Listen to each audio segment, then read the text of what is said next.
নমস্কার বন্ধুরা, আজকে আবার একটা ভিডিও দেব এবং সেই ভিডিও অতি অবশ্যই ভিডিওতে আপনাদের জন্য ইনফরমেশন তো রয়েছে। ইস্ট বেঙ্গলের ট্রান্সফার উইন্ডো নিয়ে যে খবর, ইস্ট বেঙ্গলে এই নতুন বছরে নতুন কোন প্লেয়ার আসছে, কার সম্ভাবনা বেশি, আসছে বলাটা ভুল, কার সম্ভাবনা বেশি বা কাদের নিয়ে চর্চা চলছে এই মুহূর্তে, সেই সমস্ত বিষয়ে খবরাখবর দেওয়ার জন্যই আসা। ইতিমধ্যেই হায়দ্রাবাদ এফসির সঙ্গে ইস্ট বেঙ্গলের যে ম্যাচ, সেই সম্পর্কিত একাধিক ভিডিও আমি করেছি, আপনারা দেখতে পারেন একে একে যে ইস্ট বেঙ্গল ভার্সেস হায়দ্রাবাদ এফসির মধ্যে কে কোথায় এগিয়ে রয়েছে সেটা নিয়ে যেমন একটা ভিডিও দিয়েছি।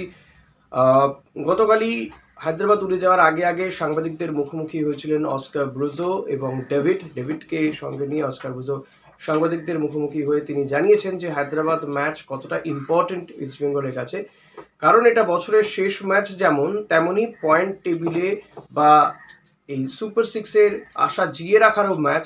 ফলত ইস্ট বেঙ্গল এই ম্যাচ যে কোনো উপায়ে জিততেই চাইছে। চোটাঘাত একটা সমস্যা রয়েছে, হেক্টর ইউএসতে থাকবে না, রাকিবকে পাওয়া যাবে না, তাদের বিকল্প কারা হতে পারে সেটা নিয়েও কিন্তু আমি একটি ভিডিও দিয়েছি, সেটাও দেখতে পারেন আপনারা যে রাকিবের বিকল্প কে হতে পারেন, কে বা কারা, কাদেরকে নিয়ে ভাবনা চিন্তা চলছে সেটা নিয়েও একটা ভিডিও দিয়েছে, সেটাও আপনারা দেখতে পারেন।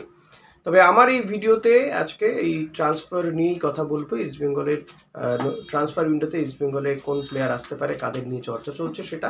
তবে তার আগে আপনাদেরকে আজকে জানাই যে আজকে আইএসএলে উড়িষ্যার বিরুদ্ধে খেলতে নামবে মোহামেডান স্পোর্টিং। মোহামেডানের অবস্থা এই মুহূর্তে খুব খারাপ, কারণ একেবারে যে 13 নম্বর দলটি হচ্ছে মোহামেডান স্পোর্টিং, আইএসএল এর যে লিগ টেবিল রয়েছে, দীর্ঘদিন তারা জয়ের মুখই দেখেনি। তো আজকের ম্যাচ তারা জিততে চাইবে। আজকের ম্যাচে কিন্তু তাদের যে গোলকিপার ভাস্করকে তারা পাবে না, চোট রয়েছে ভাস্করকে। এমনিতেই তার যে পারফরমেন্স গত ম্যাচে দেখা গিয়েছিল, সে কারণে অনেকেই চাইছেন তাকে না খেলাতে। এমনিতেও ভাস্করের চোট রয়েছে, ফলত তাকে আজকে খেলানো হয়তো হবে না উড়িষ্যার বিরুদ্ধে। উড়িষ্যা এই মুহূর্তে ভালো ফর্মে রয়েছে, 5 নম্বরে রয়েছে, লিগ টেবিলে 5 নম্বরে রয়েছে। তবে আমি আশা করব যে উড়িষ্যা এই ম্যাচটা, উড়িষ্যাকে মোহামেডান স্পোর্টিং হারিয়ে দিক, এটা চাইবো। কারণ এই ওপরের দিকের দলগুলো যত হারবে তত ইস্ট বেঙ্গলের সুবিধে হবে। ইস্ট বেঙ্গলের নিচের দল জিতলে ইস্ট বেঙ্গলের নিঃসন্দেহে সুবিধা হবে। তো চাইবো যে মোহামেডান স্পোর্টিং দীর্ঘদিন জয় পায়নি, তো বছরের শেষটা অন্তত জয় দিয়ে করুক, এটাই চাইবো আমরা আজকের এই ম্যাচে। আর একটা বলবো, উড়িষ্যা তো নিঃসন্দেহে ভালো ফর্মে রয়েছে, তারা পয়েন্ট টেবিলের ওপরের দিকে রয়েছে। বেশ কিছু ম্যাচ তাদের যে টিমের প্লেয়াররা রয়েছে তারা যে কোনো দিন যে কোনো ম্যাচের রং বদল করে দিতে পারে। মোহামেডান স্পোর্টিং হারতে হারতে তাদের মনোবল একেবারে তলানিতে গিয়ে ঠেকেছে, চেরনিসের কাছে অপশন খুব কম রয়েছে। এই সমস্ত দিকগুলো যেমন রয়েছে, তেমন একটা তো বছরের শেষ, এই একটা মোটিভেশন তারা পায়। এবং গত ম্যাচে ভাস্করের গোলকিপিং নিয়ে প্রশ্ন উঠেছিল, ফলত তাদের একটা পরিবর্তন হবে গোলকিপারে। এই সব কিছু নিয়ে চাইবো যে মোহামেডান স্পোর্টিংও ঘুরে দাঁড়াক, তারা অন্তত বছরের শেষটা করুক জয় দিয়ে। এরই পাশাপাশি ট্রান্সফার উইন্ডো নিয়ে যদি কথা বলতে হয়, একটা ইনফরমেশন দিতে চাইবো, যেটা জানা যাচ্ছে যে মোহামেডানে হয়তো গুরকিরত সিং তাকে আনা হতে পারে, তার বিরুদ্ধে ইন্টারেস্ট দেখিয়েছে মোহামেডান, এবং তিনি এই মুহূর্তে খুব একটা গেম টাইম পাচ্ছেন না, তাকে খেলার সময় দেওয়া হচ্ছে না। তো এই গুরকিরত সিংকে নিয়ে আসা হতে পারে। তো দেখা যাক জানুয়ারিতে এই ট্রান্সফার উইন্ডোতে গুরকিরত যদি জয়েন করে, আরও দু একজন বিদেশিও জয়েন করতে পারে মোহামেডানে। মোহামেডান টিমটা ঠিক কোথায় গিয়ে দাঁড়ায়। এবার যদি ইস্ট বেঙ্গলের কথায় আসা যায়, ইস্ট বেঙ্গলের যে বিদেশি একজনকে প্রয়োজন, একজন বা দুজনকে হয়তো নেওয়া হবে। একাধিক নাম রয়েছে, অস্কার ব্রুজো তিনিও জানিয়েছেন যে অনেকগুলো নাম নিয়ে কথাবার্তা চলছে, এখনও ফাইনাল অ্যাজ সাচ কিছু হয়নি, ঘোষণাও হয়নি। আর এই সমস্ত কিছু ডিপেন্ড করছে কিন্তু সাউল ক্রেসপোর চোটটা নিয়ে। সাউল ক্রেসপো 28 তারিখে সম্ভবত তিনি চলে আসবেন, বা 28 তারিখের পরে, ইনফ্যাক্ট জানুয়ারির আগে আগে তিনি চলে আসার সম্ভাবনা রয়েছে কলকাতাতে। তিনি এই মুহূর্তে স্পেনে রয়েছেন, স্পেনে তার যে চোট রয়েছে তার চিকিৎসা চলছে।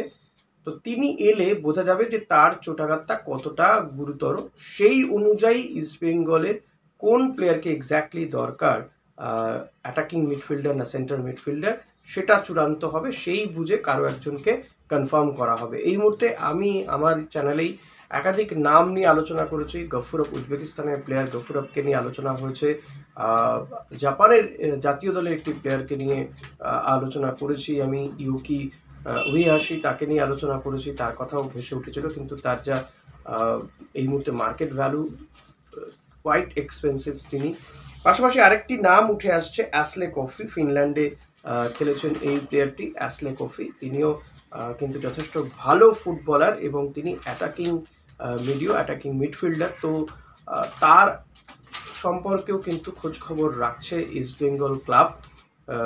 এবং যারা খেলে গিয়েছে অস্কার ব্রুজোর আন্ডারে বসুন্ধরা কিংসে, তাদের মধ্যে বেশ কয়েকজন, মিগুয়েলকে নিয়েও আমি আলোচনা করেছি। তবে মিগুয়েলের কিন্তু এই মুহূর্তে চুক্তি মেয়াদ বাড়িয়েছে বসুন্ধরা কিংস এবং মিগুয়েলও যথেষ্ট ভালো ফর্মে রয়েছে। তো যিনি আসুক না কেন, এক্ষেত্রে কিন্তু দেখা হবে যে ইস্টবেঙ্গলের এক্স্যাক্ট কোন পজিশনের প্লেয়ারকে দরকার, সেই অনুযায়ীকে নিয়ে আসা। এবং যেহেতু অ্যাটাকিং মিডফিল্ডার এই অ্যাশলে কফি, অনেকেই মনে করছেন যে অ্যাশলে কফি যদি আসে তাহলে ইস্টবেঙ্গলের এই মুহূর্তে যা প্রয়োজন, সে যদি সেন্ট্রাল মিডফিল্ডারের প্রয়োজন হয়, সেটা কিন্তু খুব একটা পূরণ হবে না। বরং সেক্ষেত্রে হয়তো যেমনটা খেলছেন এখন ক্লেটন সিলভা, তিনিই খেলবেন। অ্যাশলে কফিকে হয়তো দিয়ামান্তাকোসের সঙ্গে খেলানো হবে। সেক্ষেত্রে দিয়ামান্তাকোস একটা কিছুটা তিনি স্পেস পেয়ে যাবেন। হয়তো ম্যাচে কিছু অংশ তিনি খেলতে পারবেন, কিছু অংশ তাকে বসিয়ে দিয়ে অ্যাশলে কফিকে বা দুজনকেই একদম শুরু থেকে খেলানো হতে পারে। তবে এই মুহূর্তে আইএসএল এর যা অবস্থা, বা আইএসএল এর জন্য কিন্তু অ্যাশলে কফি খুব একটা মানে বেশি উপযুক্ত হয়ে যাবে, কারণ ইস্টবেঙ্গলের যেটা প্রয়োজন রয়েছে, প্রয়োজনটা মিডব্যানে অ্যাটাকিং মিডফিল্ডারের থেকে ইস্টবেঙ্গলের মুহূর্তে সেন্টার মিডফিল্ডারের একজন প্রয়োজন রয়েছে। অ্যাশলে কফি এলে ডেভিড যিনি রয়েছেন, তারও একটা গেম টাইম কমে যাবে। তাকে এমনিতেই বেশ কয়েকদিন বসে থাকতে হয়েছে, এখন কিছুটা খেলার সময় পেয়েছেন তিনি। গতকালও সাংবাদিকদের মুখোমুখিও তিনি বলছিলেন যত বেশি ম্যাচ খেলতে পারবেন তিনি, যত গেম টাইম তিনি পাবেন, তত গোল করার সম্ভাবনা বাড়বে। তিনি গোল করে ইস্টবেঙ্গলকে জেতাতে চান, সে কথাও তিনি জানিয়েছেন মুক্ত কণ্ঠে, কোচের সামনে বসেই বলেছেন। ফলত ডেভিডের উপর ভরসাও রাখছেন, ক্লেটন সিলভার উপর ভরসাও রাখছেন অস্কার ব্রুজো। এই জায়গায় আমার মনে হয় না অ্যাশলে কফির আসার চান্সেস খুব বেশি আছে। মিগুয়েল বা গফুরভ, এদের চান্স অনেক বেশি। মিগুয়েলের চান্সটা কমে যাচ্ছে। আবার যেহেতু তিনি বসুন্ধরা কিংসের সঙ্গে চুক্তিবদ্ধ হয়েছেন, সেক্ষেত্রে গফুরভ, উজবেকিস্তানের এই প্লেয়ারটির আসার চান্সেস কিন্তু অনেকটা বেড়ে গিয়েছে। তার সঙ্গে কথাবার্তা চলছে। অনেকেই জনি কাউকের কথাও বলেছিলেন, জনি কাউকুর কথা আমিও বলেছিলাম।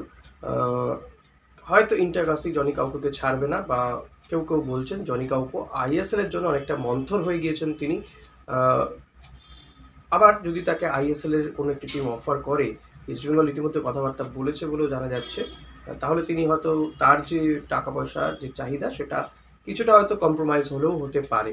শেষমেশ কাকে যে ইস্টবেঙ্গল কর্তারা কনফার্ম করবেন সেটা এখনও ঠিক হয়নি। তবে এই যে এতগুলো প্লেয়ারের নাম বললাম বিদেশে, তাদের নাম নিয়ে কিন্তু চর্চা চলছে, এমনি এমনি নয়। কারণ ইস্টবেঙ্গল ক্লাব কর্তারা যোগাযোগ করছেন, কিন্তু তাদের সঙ্গে যোগাযোগ করেছেন, কথাবার্তা বলছেন। এদের বাইরেও আরও বেশ কিছু নাম নিয়ে কথাবার্তা হচ্ছে, যেটা হয়তো আমরা সবটা জানতে পারছি না, আমি সবটা জানতে পারছি না, তাই আপনাদের সামনে তুলে ধরাটাও সম্ভব হচ্ছে না। যে কটা নাম পাওয়া যাচ্ছে সেগুলো নিয়ে কথাবার্তার চর্চা চলছে।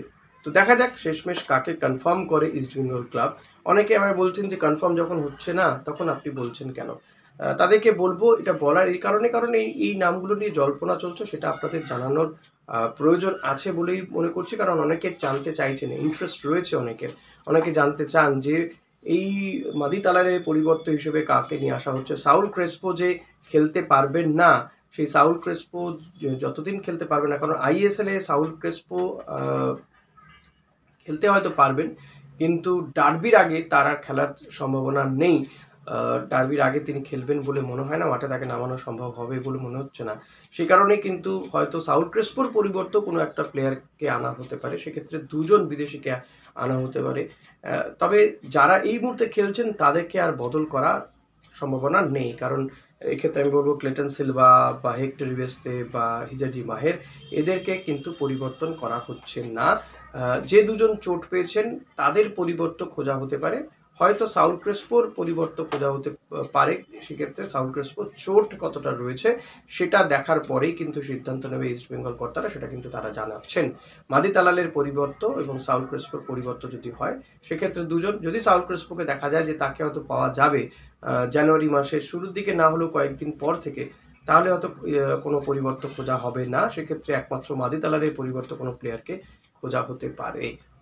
এই ছিল আপডেট, আজকের ভিডিও এটাই জানলাম, এবং পরবর্তীতে আপনাদের যদি কোনো আপডেট পাই এই ইস্টবেঙ্গলের ট্রান্সফার উইন্ডোতে ইস্টবেঙ্গল কাকে নিচ্ছে বা নিচ্ছে না, কাকে ছেড়ে দিচ্ছে, অতি অবশ্যই আপনাদের সঙ্গে সেটা শেয়ার করবো। এবং আপনাদেরকে বলবো, ইস্টবেঙ্গল হায়দ্রাবাদ ম্যাচ নিয়ে একাধিক ভিডিও করেছি, বিশ্লেষণধর্মী ভিডিও করেছি, সেগুলো অতি অবশ্যই বলবো যে দেখুন, দেখে আপনাদের মতামত জানান, আপনার বন্ধুদের মাঝে শেয়ার করে দিন, কমেন্ট করতে কিন্তু ভুলবেন না, লাইক করুন প্রত্যেকটা ভিডিওতে, হ্যাঁ এটাতেও করতে হবে, লাইক করুন, কমেন্ট করুন, চ্যানেলে নতুন হলে সাবস্ক্রাইব করে নিন।